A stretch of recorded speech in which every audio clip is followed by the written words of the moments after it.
N മനസ്സു നീ കവർന്നു, നിന്മായയിൽ അരിഞ്ഞു ഞാനാദ്യമായി, ഇന്നാദ്യമായി.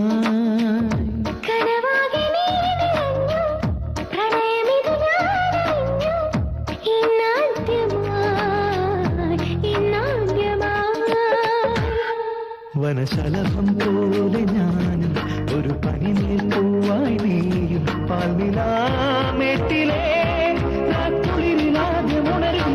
എൻ മനസ്സു നീ കവ